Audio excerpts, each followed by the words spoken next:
இந்த பாட்ஷா ஒரு பயங்கரவாதி சார், முஸ்லீம் பயங்கரவாதி. அந்த அமைப்பு வந்து ஒரு முஸ்லீம் பயங்கரவாத அமைப்பு.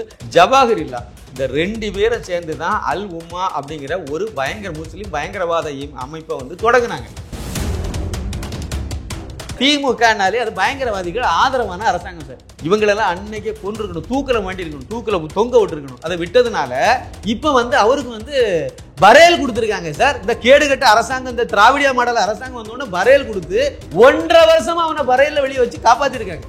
செத்து போன பிறகு 4 கிலோமீட்டருக்கு வந்து நீங்க ஊர்வலம் நடத்துக்கு அனுமதி கொடுத்துருக்கீங்க. அந்த ஊர்வலத்துல அவனுக்கு ஆதரவாளர் யாரு சார்? ஒரு பயங்கரவாதி ஆதரிக்கிறவன் யாரு சார்? பயங்கரவாதி தானே.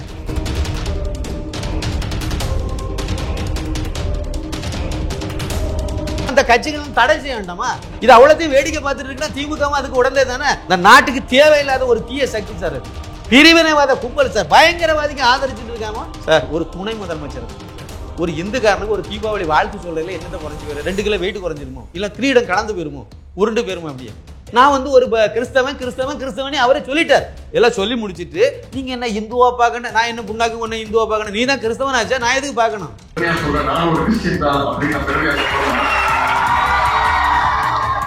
அப்ப எது மறைஞ்சு போயிரும்? இவர் வந்து 3 பிராமணனை கூட்டிட்டு வந்து பாத பூஜை நடத்தினார் பாருங்க, அது மறைஞ்சு. இந்த RSS அணிவகுப்புக்கு இவ்வளவு தூரம் நீங்க நெருக்கடி கொடுக்குறீங்க. ஆனா ஒரு பயங்கரவாதிய ஒரு பெரிய தேச தலைவர் தந்தை மாதிரி, ஒரு சுதந்திர போராட்ட வீரன் மாதிரி, ஒரு பெரிய தியாகி மாதிரி கொண்டாடுறீங்க.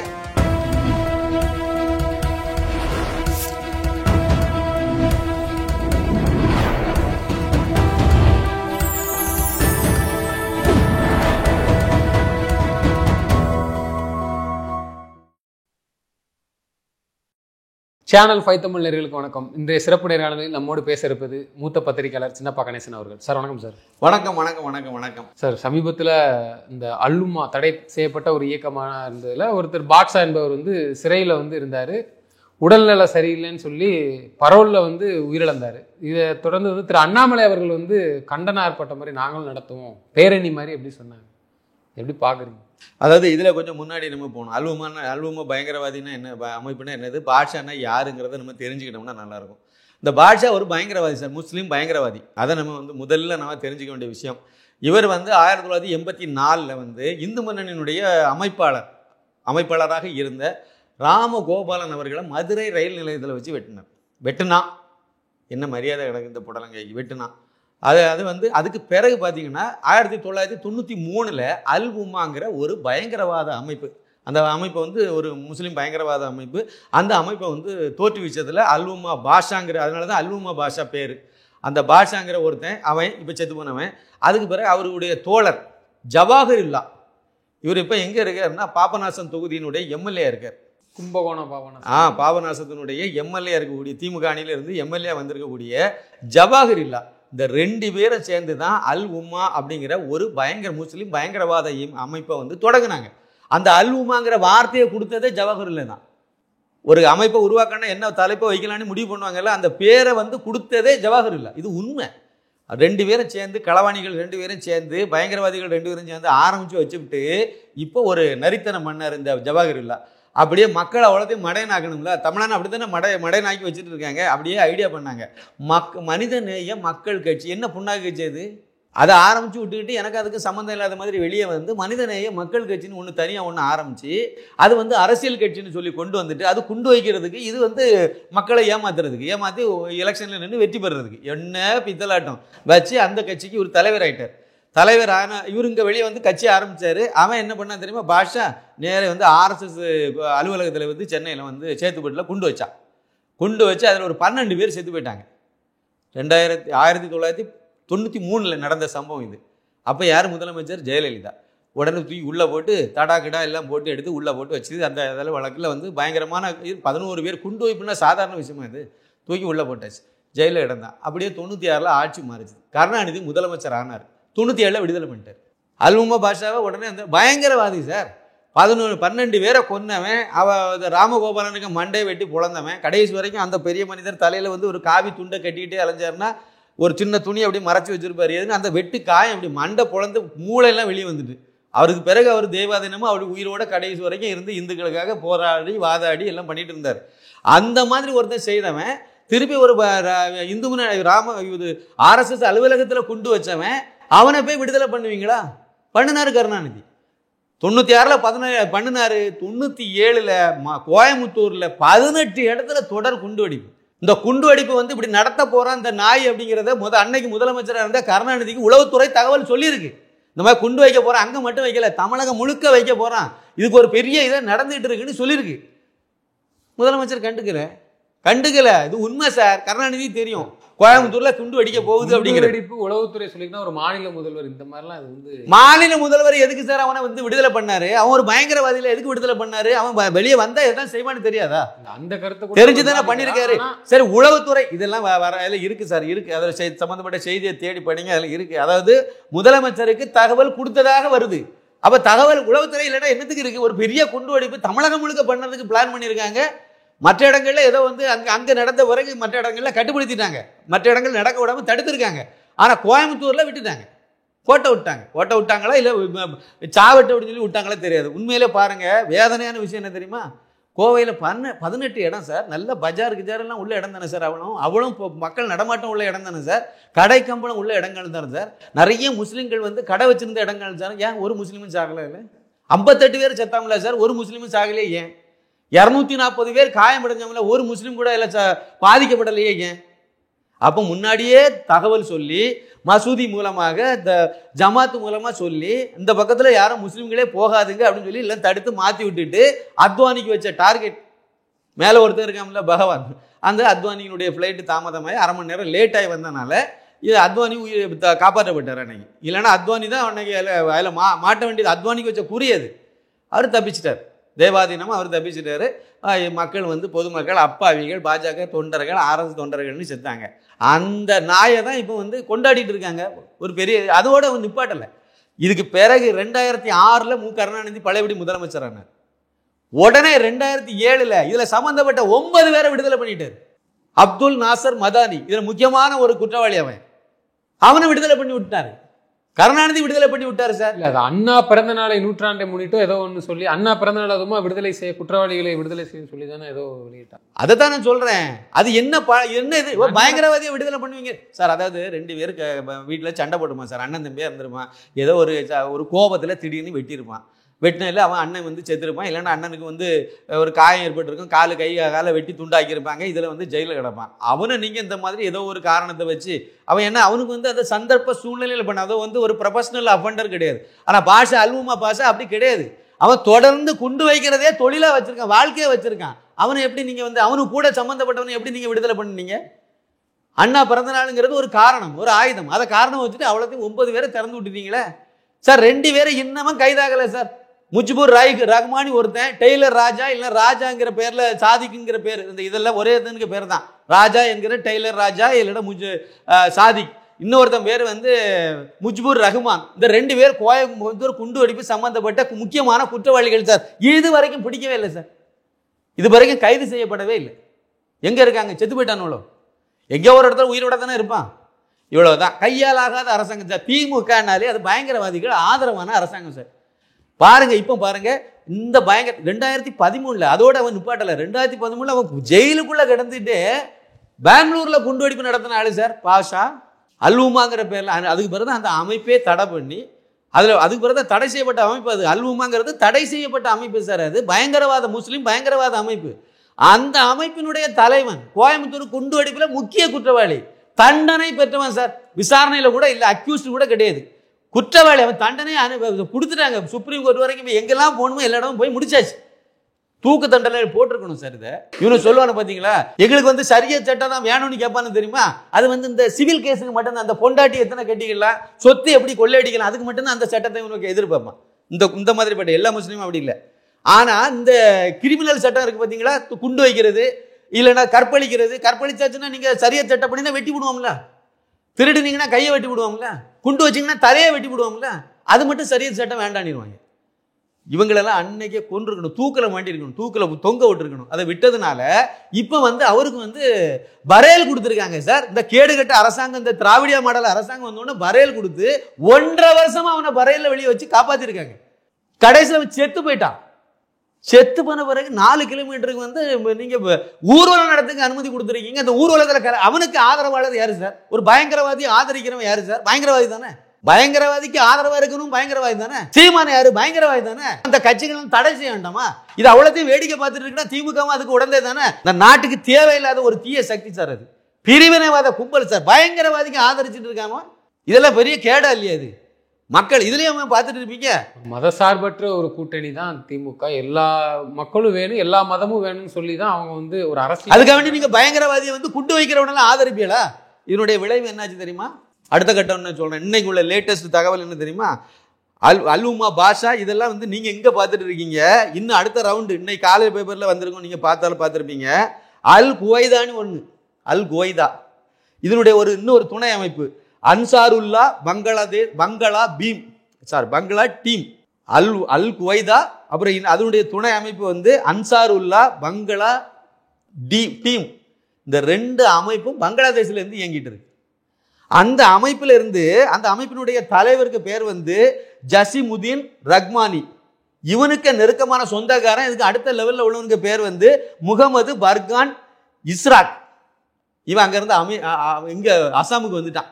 அசாமுக்கு வந்து அங்க உள்ள இங்க அசாமில் இருக்கக்கூடிய பங்களாதேஷ்ல இருந்து இங்க வந்து அங்க இருக்கக்கூடிய முஸ்லிம்களை வந்து தேடி கொஞ்சம் பேரை கண்டுபிடிச்சு மூளை செலவு பண்ணி இந்தியா முழுக்க உள்ள இந்துத்துவ தலைவர்கள், இந்து அமைப்புகளினுடைய தலைவர்கள், RSS முக்கியஸ்தர்கள் இவங்களெல்லாம் கொலை பண்ணணும், இந்தியா முழுக்க குண்டு வைக்கணும்னு சதி திட்டம் தீட்டு இருக்கானோ சார். லேட்டஸ்ட் தகவல் நம்ப முடியுதா? எங்கள் அந்த ரயில்வே ஸ்டேஷன் முக்கியமானது, விமான நிலையங்கள், பஸ் நிலையங்கள், இந்த மாதிரிப்பட்ட இடங்கள்லாம் வந்து இவங்களுடைய நடவடிக்கைகள் இருந்திருக்கு. இது இவ்வளோத்தையும் கண்டுபிடிச்சு இப்போ அசாமினுடைய போலீஸ் டிபார்ட்மெண்ட்ல இருந்து அந்த உளவுத்துறையிலேருந்து இந்த தகவலை எடுத்து அந்த அதிரடிப்படையெல்லாம் இறக்கி விட்டு இப்போ வந்து 8 பேர் கைது செய்யப்பட்டிருக்காங்க. 8 பேர். நான் ஏற்கனவே சொன்ன பார்த்தீங்களா, முகமது பர்கான் இஸ்ராக். இந்த நாய் வந்து பங்களாதேஷ்காரன். இவனை வந்து கைது பண்ணிட்டாங்க. இவனுக்கு கூடால நின்ன ஆட்கள் நீங்க பாத்தீங்கன்னா 7 பேர் கைது செய்யப்பட்டிருக்காங்க. இவனை தொடர்ந்து 1-2 பேர் பங்களாதேஷ், பாக்கி உள்ளவன் அசாமில் உள்ளவன், மேற்கு வங்காளத்தில் உள்ளவன். மினருல் ஷேக், முகமது அப்பாஸ் அலி, நூர் இஸ்லாம் மண்டல். அடுத்து இன்னொருத்தன் அப்துல் கரீம் மண்டல், முஜ்பூர் ரஹ்மான், கமீதுல் இஸ்லாம், என்னா முஸ்லிம் கக்கு. இவ்வளவு பேர், இந்த 7 பேர் மொத்தத்தில் 8 பேர் கைது செய்யப்பட்டிருக்காங்க. சார். இதெல்லாம் அதிகாரப்பூர்வமான தகவல்கள். இவங்ககிட்ட எல்லாம் நடத்துற விசாரணையில என்ன வருதுன்னா, அப்படியே சுத்தி கோயம்புத்தூர் பக்கத்துல வந்து நிக்குது. என்ன செய்ய போறீங்க? தமிழக பார்டர்ல வந்து நிக்குது சார். கேரளால இருந்து அப்படியே இந்த பக்கம் தான் வருவான் திரும்பவும். அதைத்தான் நான் சொல்ல வரேன். தமிழகத்துல யார் யாருக்கு குண்டு வைக்க, எங்க குண்டு வைக்க போறான்னு தெரியாது. தமிழகம் வந்து பயங்கரவாதிகளுடைய சொர்க்க பூமி சார். இது திமுக ஆட்சிக்கு வந்துட்டுன்னு அப்படித்தான் இருக்கும். ஜெயலலிதா அந்த அம்மா இருக்கும்போது கொஞ்சம் அடக்கி ஒடுங்கி இருந்தாங்க. அது பிறகு கருணாநிதி வந்தோடனே தான் எல்லாமே இது பண்ணிட்டாங்களா சார். இவங்க எப்பவுமே பயங்கரவாதிகளுக்கு ஆதரவாக தான் சார் இருப்பாங்க. பேரறிவாளன் யாரு சார்? ராஜீவ்காந்தி கொலை குற்றவாளி சார். அவனை கட்டிப்பிடிச்சு முத்தம் கொடுத்துட்டு தெரியல. அப்புறம் இவங்ககிட்ட வேற என்ன எதிர்பார்ப்பீங்க? இதுதான் இவங்களுடைய இது அவ்வளோத்தையும் பண்ணிவிட்டு தான் என்ன வந்து இதெல்லாம் வந்து அங்கே பண்ணிட்டீங்க. மக்களுக்கு இப்போ கொந்தளிப்பு வருது இல்லை? நீங்க எப்படி ஒரு பயங்கரவாதி எப்படி ஆதரிக்கிறீங்க? அதனால தான் அண்ணாமலை வந்து இந்த போராட்டம் அறிவிச்சார், கருப்பு போராட்டம்னு அறிவிச்சார் சார். அதில் குற்றம், அதில் பாதிக்கப்பட்ட செத்து போன 58 பேர் குடும்பத்தில் உள்ளவன் என்ன ஆனான்னு எட்டி பார்க்கறதுக்கு ஒரு முதலமைச்சருக்கு துப்பு இல்லை. அதில் வந்து உடல் ஊனமுற்றவனா இருக்கவனுக்கு ஏதாவது உதவி செய்து அவனை பிழைக்க வைக்க முடியுமா, அவனுக்கு ஏதாவது வாழ்வாதாரத்தை பண்ணி கொடுப்பாங்கிறத பற்றி சீமானோ இல்லைன்னா திருமாவளவனோ இல்லைன்னா எவனுமே கவலைப்படலை சார், முதலமைச்சர் உட்பட. அதை பற்றி கண்டுக்கவே இல்லை சார். சார் ராஜீவ்காந்தி காங்கிரஸ் தானே சார், ஒரு முன்னாள் பிரதமர் தானே. அவருக்கு கூட அவர் மட்டுமா செத்தாரு? இன்னும் கூட 14 பேர் செத்தாங்க சார். அது ஒருத்த மட்டும் தான் வட இந்தியாக்காரன் பாதுகாப்பு அதிகாரி. பாக்கி 14 பேர் தமிழன் தானே சார். அவன் மட்டும் தமிழன் இல்லையோ? பேரறிவாளன் புண்ணாக்கு மட்டும்தான் தமிழனோ? செத்தவன் ஒருத்தவங்களும் தமிழன் இல்லை, அப்படித்தானே? அனுசுயா டெய்சி அவங்க தமிழச்சி கிடையாதோ? காயம்பட்டு இன்னைக்கு வரைக்கும் வாழ்ந்துட்டு இருக்காங்கல்ல போலீஸ் அதிகாரி, டிஎஸ்பி ரிட்டையர்ட் ஆனவங்க. அவங்க காங்கிரஸ்ல இருந்து எதுக்கு வெளியே வந்தாங்க? ராகுல் வந்து சொல்றாரு, ஒரு கட்சியினுடைய மூத்த அந்த குடும்பத்துல சேர்ந்தவர், அவரு சொல்றாரு நாங்க இதெல்லாம் மன்னிச்சுட்டாங்கிறாரு. நீ மன்னிச்சு கிழிச்சது போதும் போயான்னு சொல்லிட்டு தான் காங்கிரஸ் விட்டு அந்த அம்மா வெளியே வந்துச்சு. கோபத்துல கொந்தளிச்சதுல அந்த அம்மா. ஏன்னா உடல்ல இன்னும் அந்த குண்டு வெடிகுண்டு துகளோட சுமந்துட்டு இருக்கு. உடல்ல பல பாகங்கள் ஒழுங்கா செயல்படாம இருக்கு. இவ்வளவு வேதனை அனுபவிச்சிருக்கு. இவ்வளவு இந்த அம்மாவை பார்க்கறதுக்கு துப்பு இல்லை. ஆனா வந்து நீங்க வந்து மகள் அங்கிருந்து பிரியங்காவை அனுப்பி வேலு ஜுவல்ல வந்து கொலை குற்றவாளி எல்லாம் வந்து பார்த்துட்டு போயிருக்காங்க. என்ன சார் கொடுமை? இவ்வளவுதான். இதுதான் காங்கிரஸ், இதுதான் திமுக. இவங்களுக்கு வந்து அப்பையும் செத்தாலும் சரிதான், எவன் செத்தாலும் அதை பத்தி கவலையே கிடையாது. அப்படித்தானே இருக்கு இவங்க லட்சணம். பாருங்க, அங்க பங்களாதேஷ்ல இருந்து அசாம் வழியா மேற்கு வங்காளம் வந்து கேரளா வந்து தமிழகத்துக்கு ஊடுருவ வாரான். இந்த லட்சணத்துல இருக்கு. இங்க வந்து நீங்க ஒட்டுமொத்தமா ஒரு கட்சி மேல சுமத்துறோம். ஆனா அதை தாண்டி அவர் எல்லா மதத்துக்குமான ஒரு ஆட்சி தான் தமிழகத்துல திராவிட மாடல் ஆட்சி. திரு உதயநிதி கூட கிறிஸ்துமஸ் விழாவில் கூட பேசியிருக்கிறாரு, என்ன இந்துக்கள்னா நான் இந்துக்கள், கிறிஸ்தவர்னா நான் கிறிஸ்தவர், இஸ்லாமியர்னா என்ன இஸ்லாமியர், நான் எல்லாத்துக்குமான ஒரு தலைவர் தான் அப்படியே சொன்னார் அவரு. நான் ஒரு ப்ரௌடு கிறிஸ்டின்னு சொன்னார். மறுபடியும் சொல்றேன், நான் ஒரு கிறிஸ்தவன்னு சொன்னேன் சார். அந்த ரெண்டாவது வார்த்தையை நம்ம பார்க்கணும். என்ன ரெண்டாவது வார்த்தை? அதை வந்து ஒப்பேத்துறதுக்குள்ள வார்த்தை சார். போன வருஷமும் இதே தான் சார் சொன்னார், நான் ஒரு ப்ரௌடு கிறிஸ்டின். அதுக்கு சொன்ன காரணம் என்ன சொன்னார் தெரியுமா? ஏன் கிறிஸ்டின் சொல்றதுக்கு ஒரு விளக்கம் சொன்னார்.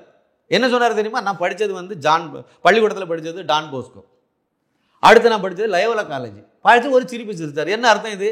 கிறிஸ்தவ மிஷினரி கும்பல் நடத்தக்கூடிய பள்ளிக்கூடத்தில் போனால் அதெல்லாம் விளங்காமல் போயிடும், அப்படியே கிறிஸ்தவனா போயிடும், அப்படி தானே? அதானே அர்த்தம். அது நாங்கள் கிறிஸ்தவ பள்ளிக்கூடத்துலையும் காலேஜ்லேயும் படித்தேன், அப்பவுமே நான் கிறிஸ்தவனா மாறினேன். அதுதானே அர்த்தம். அப்புறம் நான் லவ் பண்ணி கல்யாணம் பண்ணது வந்து கிறிஸ்தவ பெண். நான் ஒரு கிறிஸ்தவன் சொல்லல, இது என்ன இருக்க போகுது? இருந்துட்டு போட்டு அதையும் மறைக்கணும்னு தான் நான் கேட்கிறேன். நான் அடுத்து வந்து நான் லவ் பண்ணி கல்யாணம் பண்ணது வந்து கிறிஸ்தவாச்சு அப்படின்னு கிறிஸ்தவ எல்லாரும் சொல்றாரு. நான் ஒரு இந்துக்கள், நீங்க நினைச்சீங்கன்னா நான் ஒரு இந்துக்கள். அது ரெண்டாவது. நான் கல்யாணம் பண்ணது கிறிஸ்தவ பெண்ணு. கிறிஸ்தவ பெண்ணுக்கு எப்படி சார் கிருத்திகான்னு பேர் வைப்பாங்க? அவங்க தாத்தா வந்து பாதிரியார். உண்மையான பேர் என்ன சார்? கிறிஸ்டினா. கிறிஸ்டினாங்கிற பேரை கருணாநிதி இந்த மாதிரி பித்தலாட்டெல்லாம் நல்லா செய்வார்ல, அழகா நீ வந்து கிறிஸ்டினான்னு சொன்னா கண்டுபிடிச்சிருவானோ, நீ அதை கிருத்திகானி மாற்றி வச்சுட்டேன்னு அவனும் கண்டுபிடிச்சிட மாட்டேன். பாதிரியார் சார் அந்த அம்மாவுக்கு தாத்தா. அவர் எப்படி பேத்திக்கு வந்து கிருத்திகானி இப்படி பேர் வைப்பாங்க? இந்து பேர் சார், அது எப்படி வைப்பாங்க? சான்ஸே கிடையாது. அவங்களுடைய ஏதாவது 10th சர்டிஃபிகேட் இருக்கும்போது அதை வெளியிட சொல்லுங்க. இப்போ வண்டவளம் வெளியே தெரிஞ்சிடும். பல தடவை கேட்டுருக்கேன், யாரும் வெளியிட மாட்டேங்கிறாங்க.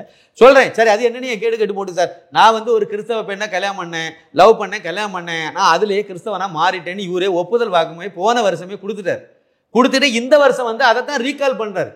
நான் வந்து இங்கே இந்த பள்ளிக்கூடத்தில் படித்தேன், இந்த காலேஜில் படித்தேன், எல்லாமே கிறிஸ்தவ இதில் படித்தேன், நான் கல்யாணம் பண்ணது இது, நான் வந்து ஒரு கிறிஸ்தவனே அவரே சொல்லிட்டார்.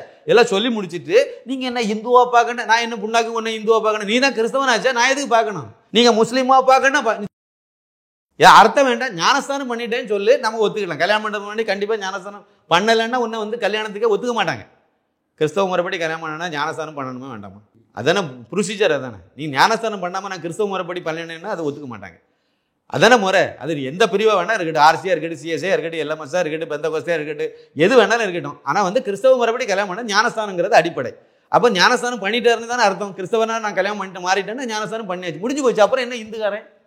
அப்புறம் இந்துக்காரனா இருந்தால் நீங்கள் நினச்சி நான் எதுக்கு சார் ஒரு துணை முதலமைச்சர் தானே சார். ஒரு இந்துக்காரனுக்கு ஒரு தீபாவளி வாழ்த்து சொல்றதுல என்னத்தை குறைஞ்சி போயிரு? 2 கிலோ வெயிட் குறைஞ்சிருமோ, இல்லை கிரீடம் கலந்து போயிருமோ, உருண்டு போயிருமோ? அப்படியே எவ்வளோ பெரிய எத்துவாளித்தனம் இது! அவ்வளோத்தையும் பண்ணிவிட்டு அது எதுக்கு இதை பண்ணினாருன்னு தெரியுமா? அதில் ஒரு முக்கியமான விஷயம் இருக்குது. இதை சொன்னால் உடனே அடுத்த வார்த்தை சங்கிகளுக்கு எரியும், சங்கிகளுக்கு வந்து இது பொறுக்காது. என்ன அர்த்தம் தெரியுமில்ல? அது எதுக்கு அந்த வார்த்தையை உருன்னு தெரியுமா? எப்படி இந்துக்காரன்லாம் இந்து அமைப்பில் உள்ளவன் அவன் இவன் பிஜேபிக்காரன் ஏதாவது இதை பற்றி விவாதமாக்குவாங்க. இது விவாத பொருளாக மாறிடும். அப்போ எது மறைஞ்சு போயிடும்? இவர் வந்து 3 பிராமணனை கூட்டிகிட்டு வந்து பாத பூஜை நடத்தினார் பாருங்க, அது மறைஞ்சிடும். அது பெரிய வைரல் ஆகி போச்சு, பெரிய பிரச்சனை ஆகி போச்சு, அசிங்கமாகி போச்சு. முஸ்லீம் 3 பிராமணனை வீட்டில் ரகசியமாக கூட்டிட்டு வந்து, அதாவது பிராமண துவேஷ இதை ஒழிக்கிறதுக்கு அவங்க அந்த ஒரு சடங்கை நடத்தி காலை கழுவி குடிச்ச கதை வந்து வெளியே தெரிஞ்சு போச்சு. முதல்வர் ஸ்டாலின் கூட சொன்னார், என் மனைவி கோயிலுக்கு போறாங்கன்னா அது அவங்களுடைய தனிப்பட்ட இஷ்டம், நான் இப்படி இருக்கிறோம்னா அது என்னோட இஷ்டம். அப்படித்தானே இது நம்ம அப்படித்தானே பார்த்துக்கணும். அதான் முதலமைச்சர் யாரு சார்? எல்லாத்துக்கும் பொதுவான ஆளா இல்லையா சார்? வீட்டில் அவரது சார் முதலமைச்சர் யாரு? முதலமைச்சருங்கிறவன் எல்லாத்துக்கும் பொதுவான நடக்கணுமா வேண்டாமா? நீங்கள் வந்து ஒன்று என்னுடைய கொள்கைப்படி நான் எந்த மதத்துக்கும் வந்து வாழ்த்தை சொல்ல மாட்டேன்னு சொன்னீங்கன்னா ஒரு லாஜிக் இருக்குது. கிறிஸ்துமஸுக்கும் வாழ்த்து சொல்ல மாட்டேன், ரம்ஜான் கஞ்சி குடிக்கவும் போக மாட்டேன், வாழ்த்தும் சொல்ல மாட்டேன், இந்து பண்டிகைகளுக்கு நான் வாழ்த்து சொல்ல மாட்டேன், எனக்கு கடவுள் நம்பிக்கையே கிடையாதுப்பா அப்படி சொன்னால் அந்த இதை ஏற்றுக்கலாம் சார். அதை நான் ஏற்றுக்க தயாராக இருக்கேன். நான் இந்துக்கள் அதாவது கிறிஸ்தவ இதுக்கு வந்து கிறிஸ்துமஸுக்கு விழாவில் கலந்துக்கிடுவேன், அதில் போய் கேக்கு வெட்டி சாப்பிட்டுக்கிடுவேன், எல்லாம் பண்ணிக்கிடுவேன். இவங்க கருணாநிதி சின்னமலை என்ன வேலை பார்த்தாரு? 2002 இல்லை 2003 இருக்கும், எக்மோரில் எழும்பூரில் உள்ள ஒரு சர்ச்சில் போய் இது கொண்டாடினார். தினத்தந்தி அலுவலகத்துக்கு பக்கத்தில் இருக்குது அந்த சர்ச்சு. கூப்பிடுறாங்க, போகிறாங்க. ஆமாம், போனது தப்பு கிடையாது, அங்கே போய் கேக் வெட்டினது தப்பு கிடையாது, அந்த மக்களுக்கு வந்து பைபிள்லேருந்து 2 வசனத்தை சொல்லி வாழ்த்து சொன்னால் அது தப்பே கிடையாது. அங்கே போய் நின்றுட்டு என்ன புண்ணாக்கு வந்து இந்து என்றால் திருடன்னு சொன்னார்ல, அதான் கொழுப்புன்னு சொல்கிறேன். கொழுப்பு தானே அது. இந்து அங்கே போய் நின்றுட்டு நீங்கள் இந்து என்றால் திருடன்னு சொன்னீங்கன்னா என்ன பெரிய அயோக்கியத்தனம். ரம்ஜான் கஞ்சி குடிக்க போனார் கருணாநிதி, அங்கே போய் நின்றுட்டு நான் நண்பர்களே எங்களுடைய மதத்திலும் ஏகாதசி வெள்ளிக்கிழமை விரதங்கள் வருகின்றன, அன்றுதான் நான் வயறார சாப்பிடுவேன். உங்களுடைய மதத்தினுடைய அந்த ரம்ஜான் நோன்பு அப்படிப்பட்டதில் புனிதமானது, உண்மையானது. அதனால இன்னைக்கு உண்மையிலே விரதம் இருந்து வந்திருக்கேன், ஊத்துங்க கஞ்சின்னு கேட்டு வாங்கி குடிச்சால்தான் கருணாநிதி. இதை எப்படி நீங்க எடுத்துக்கிடுவீங்க? ஆல்டர்னேட்டிவ் இல்லை தமிழ்நாட்டில். அதனால எம்ஜிஆர்னு ஒருத்தர் வந்தோடனே அவர் சாகிறது வரைக்கும் கருணாநிதி தலையை நிமிந்து பார்க்க முடியல. அதோட வனவாசம் போனவர் தானே, ஆக்கி விட்டாரா இல்லையா? அப்புறம் ஜெயலலிதா அவங்க கொஞ்சம் ஆட்டம் மட்டும் போடாமல் அந்த 96 வரைக்கும் அவங்க கொஞ்சம் இந்த ஆடம்பரம், இந்த அராஜகம் இதெல்லாம் கொஞ்சம் கட்டுப்பாடோடு இருந்திருப்பாங்கன்னா கருணாநிதி வந்திருக்க மாட்டார் 96 கூட. அந்த அம்மா கொஞ்சம் தேவையில்லாத இதெல்லாம் பண்ணனால அவங்க மேலேயும் பெரிய நம்பிக்கை இல்லைனால வேற ஆள் இல்லை சார். யார் இருந்தா 96ல்? யாருமே இல்லை. இந்த பக்கம் கருணாநிதி, சரி ஜெயலலிதாவுக்கு கருணாநிதி வர ஓட்டு போட்டு அது பழையபடி அதே ட்ராக்ல போயிட்டு, சரி பழையபடி ஜெயலலிதா. கடைசியில் ஜெயலலிதா சாகிறது வரைக்கும் திமுகவால் ஆட்சிக்கு வர முடியலையே சார். கண்டினியூஸாக 10 வருஷம் அந்த மாதிரி தானே இருந்தாங்க. உயிரோட இருந்தால் இன்னமும் அவங்க தான் இருந்திருப்பாங்க. ஏன்னா அந்த அளவுக்கு நீங்கள் பார்த்தாங்க பழையபடி. இப்போ தான் அண்ணாமலைன்னு ஒரு ஆள் வந்த பிறகு தான் இந்த இது எல்லாமே இல்லாமல் நீங்கள், நான் என்ன சொல்கிறேன்னா, நீங்கள் எல்லா மதத்தையும் வந்து ஒரே மாதிரி நடத்துனீங்கன்னா பிரச்சனை இல்லை.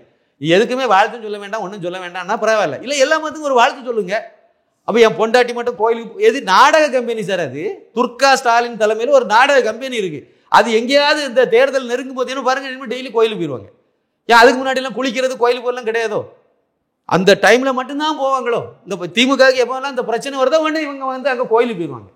இங்கே வந்து சென்னையில் மழை வெள்ளத்தில் மிதக்கிறாங்கன்னா கோயிலுக்கு போயிடுவாங்க. இதானே நடத்திட்டு இருக்காங்க. இன்னொரு விஷயமும் இருக்குது. இந்த பிராமணனுக்கு காலை 3 பேருடைய இதை வந்து பரிகாரத்துக்கு வந்து பண்ணார் தெரியுமா? காலை கழுவி எல்லாம் குடிச்சு பாத பூஜை எல்லாம் பண்ணார் தெரியுமா? அது வெளியே வந்து பெரிய சர்ச்சையாச்சுது. இப்போ வந்து இவர் வந்து கிறிஸ்துமஸ் வாழ்த்துக்கு சொன்ன போனவர் நான் கிறிஸ்தவன் சொல்லிட்டார். சரியா? இது மட்டும் இல்லை, இன்னும் 2 விஷயமே இருக்கு. இந்த பாஷாங்கிற இந்த பயங்கரவாதியை வந்து ஊர்வலம் நடத்து கொண்டாடினாங்க தெரியுமா?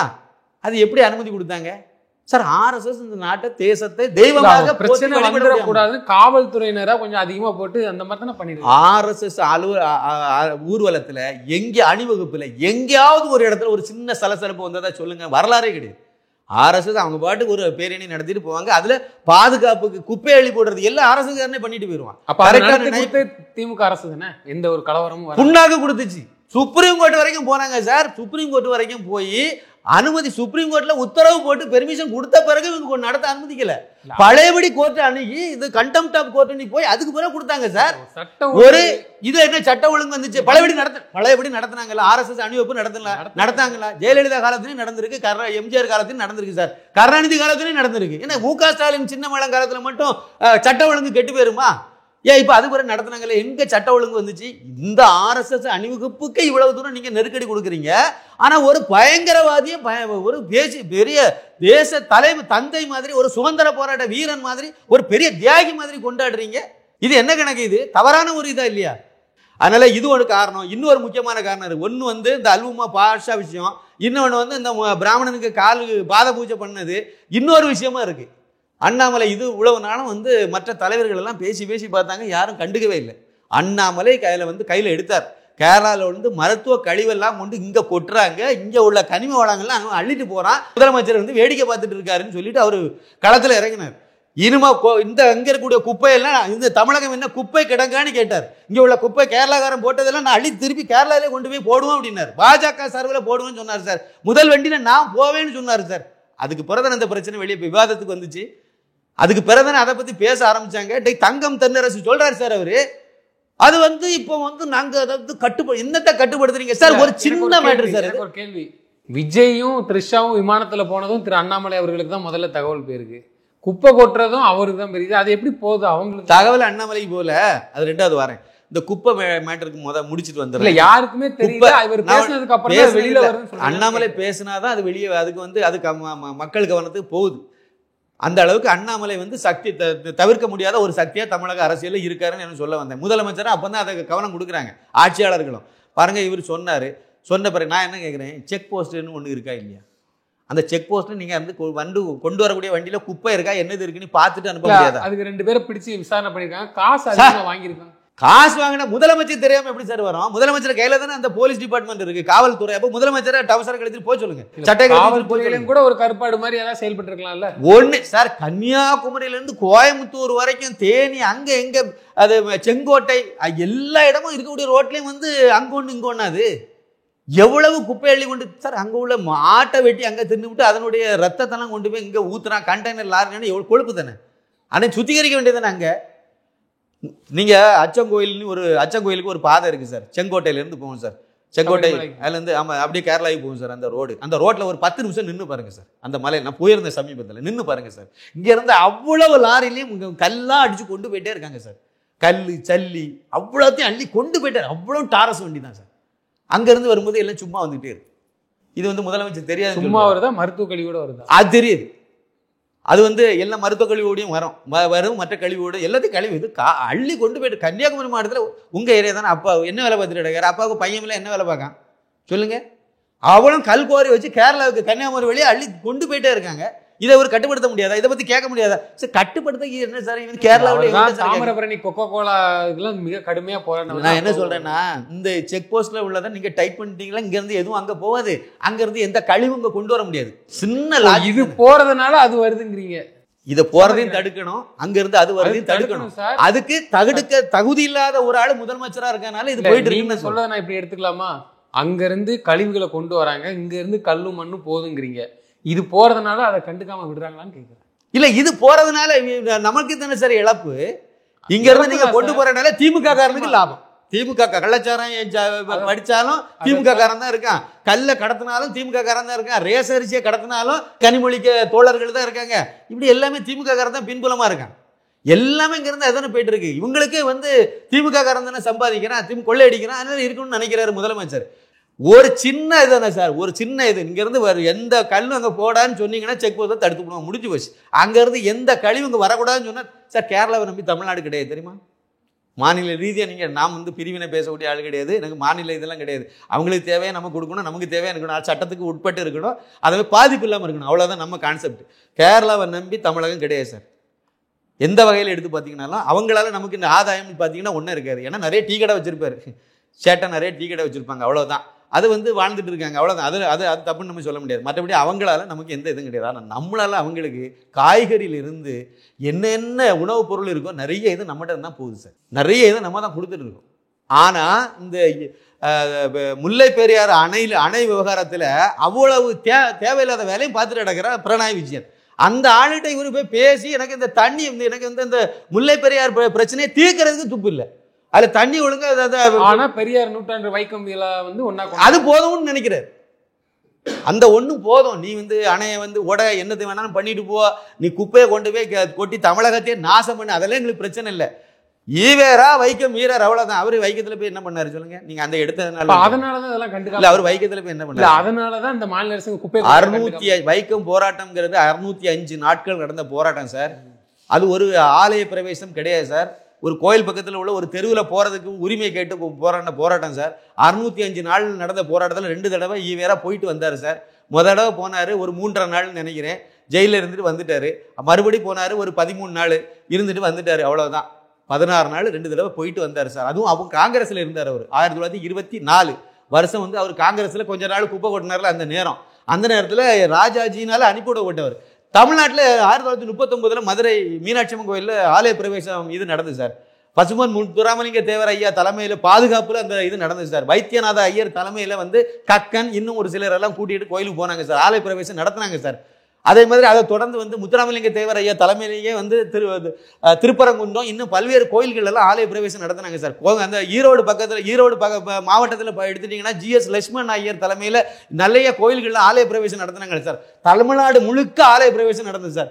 ஈவேரா ஏதாவது ஒரு கோயிலுக்கு ஆலய பிரவேசம் நடத்திருக்காரா? ஏதாவது ஹரிஜன மக்களை கூட்டிட்டு கோயிலுக்கு போனதா கேள்விப்பட்டிருக்கீங்களா? இவர் தீண்டாமை ஒழிச்சார் என்ன? இவர் வைக்கம் வீரர் என்ன? 605 நாளில் நடந்த போராட்டத்தில் தேவரையாவே இந்த மாதிரி நடத்தும் போது அப்படின்னா எல்லாரும் நல்லா தானே இருக்கிறாங்க. அதனால கேரளாவுக்கு அந்த ஒரு இல்ல இவர் எங்க போனாருன்னு ஈவேரா அப்போ எங்க போனாருன்னு நான் கேட்கிறேன். ஏதாவது ஆலய பிரவேசம் செய்தாரா சொல்லுங்க நீங்க. இவர் இதை பண்ணினார். அவ்வளவு எத்துவாளித்தானே சார். இவருக்கு யுனெஸ்கோ விருது கொடுத்தாங்கன்னு உருட்டலையா?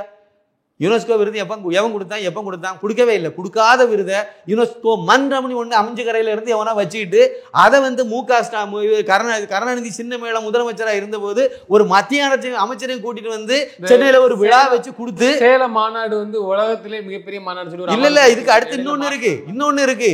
இந்த மாதிரி ஒரு புக்கை ஒரு போட்டோவை எடுத்து வெளியே போட்டு அதை சைக்கிள் திருடன் வீரமணி இருக்காரு பாருங்க, அவரு அதை பத்தி அதாவது ஐநாவில் தந்தை பெரியார்னு ஒரு புத்தகத்தை எழுதி அதுல ஒரு 4-5 லட்சம் சம்பாதிச்சிட்டாரு சார். யுனெஸ்கோ விருது வாங்க. சேலம் மாநாடு வந்து மிக வேர்ல்டுலே வந்து உலகத்திலே இந்த வேர்ல்டு ரெக்கார்ட்னு சொல்லி ஒரு சர்டிபிகேட் கொடுத்து கூட சர்ச்சையில மாட்டினாங்க. என்னன்னா இதை அவங்களே ரெடி பண்ணி அப்படி அதான் அவங்க தான் இது அதே தான் சார். ஈவேராவுக்கு சுதந்திரம் வேண்டான்னு சொன்னார் சார். அவர் சாகிறது வரைக்கும் சுதந்திர தினத்தை கருப்பு தினமாக கொண்டாடினார், கடைபிடிச்சார். அவரை கொண்டு போய் நீங்கள் வந்து சுதந்திர போடுற வீரர்னு சொல்லிட்டு குடியரசு தின அணிவகுப்பு வாகனத்தில் கொண்டு நட்டு வைக்கல, அவ்வளோதான். தொடர்ந்து தங்களது கருத்துக்களை நம்பிக்கை நன்றி. மிக்க நன்றி, வணக்கம்.